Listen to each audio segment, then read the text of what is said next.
Dear students, एक बार फिर हम आपके सामने मुखातिब हैं एक नए वीडियो के साथ। आप सभी से मैं अपेक्षा रखता हूं कि आप अध्ययन कार्य में ज़रूर लगे होंगे और ऐसा करना भी चाहिए। कोरोना काल में आप घर बैठे पढ़ सकते हैं और आपसे मेरा आग्रह भी है कि घर से नहीं निकलना है, ऐसे स्थान पर नहीं जाना है जहां हमें कोई प्रॉब्लम आए, क्योंकि कोविड-19 लगातार फैल रहा है। विद्यार्थियों, इसी चरण में हम आगे बढ़ते हैं। कोटा विश्वविद्यालय कोटा के BA part second paper first के सिलेबस के अनुसार ब्रिटिश कैबिनेट का अध्ययन हम कर रहे हैं। और आपको जैसा अब तक के वीडियो में पता चला कि ब्रिटेन में कार्यपालिका का महत्वपूर्ण अंग है या कार्यपालिका कहलाती है वो प्रधानमंत्री और उसका कैबिनेट है। तो पहले हम कैबिनेट का अध्ययन कर रहे हैं। ब्रिटेन में कैबिनेट लोकसभा के बहुमत दल के सदस्यों में से चुनी जाती है और ये पार्लियामेंट्री सिस्टम है। पार्लियामेंट्री सिस्टम जहाँ कहीं भी है, जिस देश में भी है, और लंबे अरसे तक अंग्रेज़ों का भारत पर शासन रहा, तो भारत में भी संसदीय शासन व्यवस्था को अपनाया गया। और संसदीय शासन व्यवस्था की बहुत बड़ी विशेषता है, इसमें लोक सदन के सदस्य ही मंत्रिमंडल के सदस्य हो सकते हैं। पहले वो लोक सदन का चुनाव लड़ते हैं और फिर मंत्रिमंडल में शामिल होते हैं। प्रिय विद्यार्थियों, इसी के साथ हम आगे इसमें चलेंगे किस तरह कैबिनेट की व्यवस्था हुई, क्या उसकी विशेषता रही है, मान्यताएं रही है, उनका अध्ययन हम कर चुके हैं। कैसे कैबिनेट का विकास हुआ है। अब हम बात करते हैं कैबिनेट का गठन। कैबिनेट का गठन ब्रिटेन में सम्राट जब चुनाव हो जाते हैं तो उसके बाद में बहुमत दल के नेता को प्रधानमंत्री बनाते हैं। लोक सदन में जिस दल को बहुमत प्राप्त होता है उसी दल का प्रधानमंत्री बनता है और फिर प्रधानमंत्री सम्राट को सलाह देते हैं कि मुझे अमुक अमुक और मंत्री के रूप में चाहिए।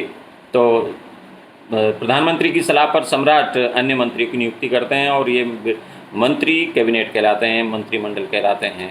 हालांकि इसमें और अधिकारी, कर्मचारी एवं अन्य प्रकार के मंत्री भी सम्मिलित हो जाते हैं, तो वह फिर मंत्रिपरिषद कहलाती है। तो मंत्रिमंडल और मंत्रिपरिषद का गठन किया जाता है। और ब्रिटेन में पार्लियामेंट्री सिस्टम है जिसमें ये सारे प्रधानमंत्री सहित मंत्रिमंडल लोक सदन के प्रति उत्तरदायी रहते हैं। जब तक उनका लोक सदन में बहुमत है तब तक ही वो अपने पद पर बने रह सकते हैं। जैसे ही उनका बहुमत समाप्त होता है या मृत्यु हो जाती है या उन्हें अपनी जगह से अपने पद से पदत्याग हेतु बाध्य किया जाता है तो ही वह स्थान रिक्त होता है। तो प्रिय विद्यार्थियों, इसी के साथ हम आगे चलते हैं कि किस तरह कौन कौन से ब्रिटेन में ऐसे पद हैं जिनको मिलाकर कैबिनेट का विस्तार किया गया है। उनके मैं एक एक बार सबके नाम लूँगा जिन्हें आप याद करेंगे। इसमें सुनने के बाद बुक्स में पढ़ेंगे। 1937 में सम्राट के मंत्री परिनियम अस्तित्व में आ गए थे, जिसके बाद प्रधानमंत्री तथा राजकोष का प्रथम लॉर्ड, चांसलर,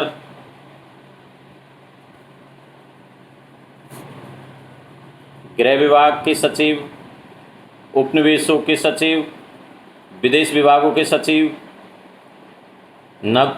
नौसेना के सचिव, युद्ध सचिव, जल सेना के लॉर्ड, स्कॉटलैंड के सचिव, व्यापार मंडल के अध्यक्ष, शिक्षा बोर्डों के अध्यक्ष, कृषि तथा मत्स्य विभाग के सचिव, स्वास्थ्य विभाग के मंत्री, वातावरण विभाग के मंत्री, श्रम मंत्री,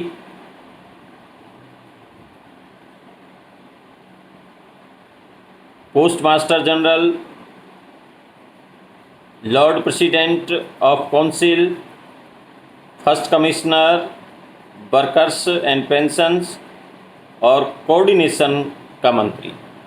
ये सारे नाम मैंने इसलिए लिए हैं कि ये सब के सब मंत्रिमंडल में सम्मिलित होते हैं, जिनकी जानकारी के लिए आप इनका अध्ययन कर सकते हैं। प्रिय विद्यार्थियों, इसी तरह हम आगे चलते हैं तो मंत्रिमंडल और मंत्रिपरिषद की बात आती है। तो मंत्रिमंडल एक सीमित है और उसमें लगभग 18 से 22 मंत्री होते हैं जो फुल प्लेस होते हैं, उन्हें पावर्स होती है। इसके अलावा 80-90 मिलाकर मंत्रिपरिषद के सदस्य होते हैं। मंत्रिपरिषद में कैबिनेट के सदस्य तो सम्मिलित होते ही होते हैं, लेकिन मंत्रिमंडल में मंत्रिपरिषद के सदस्य सम्मिलित नहीं होते हैं। ये हमें याद रखना है। दोनों के बीच बहुत महीन अंतर है, और वो अंतर है कि आकार का अंतर है। मंत्रिपरिषद बड़ा होता है, मंत्रिमंडल छोटा होता है, आकार इनका छोटा बड़ा होता है। और इसी के साथ पद संबंधी भेद भी होता है। मंत्रिमंडल के सदस्यों का पद ज़्यादा महत्वपूर्ण होता है, मंत्रिपरिषद के सदस्यों का महत्व कम होता है, क्योंकि मंत्रिमंडल के जो मंत्री हैं वो स्वतंत्र प्रभार वाले हैं, उन्हें पावर्स दी जाती है प्रधानमंत्री की तरफ से। उतनी पावर मंत्रिपरिषद के सदस्यों को नहीं होती है। इसी के साथ एक और अंतर है, वेतन संबंधी अंतर है। कैबिनेट मंत्रियों को अधिक वेतन मिलता है, और अन्य जो सदस्य होते हैं मंत्रिपरिषद के, उन्हें कम वेतन मिलता है। तो इस तरह वेतन संबंधी अंतर भी होता है। कार्य और शक्तियों से संबंधित भी अंतर होता है। तो विद्यार्थियों, हमें याद रखना है, कैबिनेट और मंत्रिपरिषद के जो सदस्य हैं उनकी पावर और कार्य अलग अलग हैं। कुल मिला के इतना याद रखना है कि कैबिनेट के जो सदस्य हैं उन्हें अधिक पावर है, वो अधिक कार्य करते हैं, उन्हें अधिक कार्य करने की स्वतंत्रता मिलती है। तो ऐसी स्थिति में हम कैबिनेट को ही अधिक शक्तिशाली मानते हैं। और आगे हम बात करते हैं कैबिनेट की। विद्यार्थियों, आगे हम बात कर रहे हैं मंत्रिमंडल की शक्तियाँ। विद्यार्थियों, मंत्रिमंडल के जो कार्य होते हैं उन्हें हम उनकी शक्तियों के रूप में गिनते हैं। और ब्रिटेन में संसदीय शासन व्यवस्था है, और संसदीय शासन व्यवस्था में कार्यपालिका जो कैबिनेट के रूप में कार्य कर रही है उसके कार्य बहुत महत्वपूर्ण होते हैं।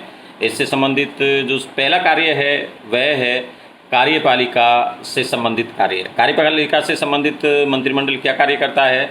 सबसे पहला काम है उनका राष्ट्रीय नीति का निर्धारण करना। तो विद्यार्थियों, हमें याद रखना है, राष्ट्रीय नीतियों का निर्धारण ब्रिटेन में कैबिनेट के द्वारा किया जाता है। राष्ट्रीय स्तर की नीतियाँ होती है, देश के लिए जो नीतियाँ होती है उन सभी का निर्धारण कैबिनेट करता है, और कैबिनेट का एक कोई मेंबर उन्हें संसद में रखता है, और संसद फिर उसे विधेयक के रूप में आगे पारित करते हैं। इसलिए राष्ट्रीय नीति का निर्धारण कैबिनेट के द्वारा किया जाता है। दूसरी शक्ति है राष्ट्रीय कार्यपालिका का सर्वोच्च नियंत्रण। राष्ट्रीय जो कार्यपालिका है उस पर मंत्रिमंडल का सर्वोच्च नियंत्रण होता है। जैसे आप देख सकते हैं, सम्राट हो, संसद हो, चाहे अन्य लोकतंत्र की संस्थाएं, उन सबसे सर्वोच्च स्तर पर जो कार्य किया जाता है वो मंत्रिमंडल के द्वारा किया जाता है। सम्राट नाम मात्र के होते हैं, उन्हें मंत्रिमंडल के परामर्श से ही कार्य करने होते हैं, इसलिए उसे हम कार्यपालिका की जो सर्वोच्च शक्ति है उसे नियंत्रणकर्ता मानते हैं। तीसरी शक्ति है मंत्रिमंडल का समन्वयकारी कार्य। ब्रिटेन में मंत्रिमंडल के जो कार्य हैं वो समन्वय कार्य है। विभिन्न विभागों के बीच में समन्वय स्थापित करना और उन विभागों को अपने अपने कार्य सौंपना, जिसके तहत विभिन्न विभाग अपने कार्यों को संपादित करते हैं। दूसरा कार्य विद्यार्थियों व्यवस्थापन से संबंधित। व्यवस्थापन, अभी क्वेश्चन उठता है व्यवस्थापन है क्या?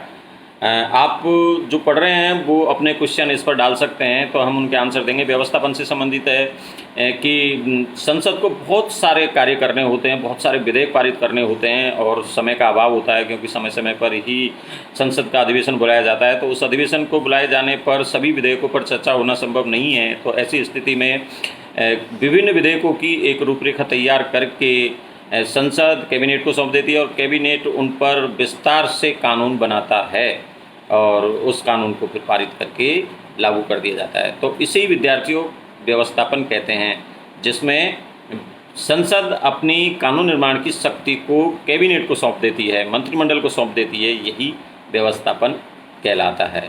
तो देश के लिए कानूनों का निर्माण करना, उनको लागू करना, ये कैबिनेट का कार्य है। वित्तीय कार्य विद्यार्थियों, वित्तीय कार्यों में देश के लिए बजट तैयार करने का काम कैबिनेट मंत्री करते हैं, जिसे फाइनेंस मिनिस्टर कहा जाता है, वित्त मंत्री कहा जाता है। वो सभी विभागों से उनका आय व्यय का विवरण ले लेते हैं और उसी के अनुरूप फिर देश का बजट तैयार करते हैं, और देश के संपूर्ण बजट पर उनका नियंत्रण रहता है। बहुत से कार्य ऐसे हैं जो ब्रिटिश कैबिनेट करती रहती है। अभी समूह के आधार पर बहुत से कार्य कैबिनेट को मिल जाते हैं और उनके अनुरूप ही वह अपने कार्य लगातार करते रहते हैं। तो विद्यार्थियों, आज का टॉपिक यहीं तक। एक बार फिर हम इसी टॉपिक को आगे लेकर चलेंगे। धन्यवाद।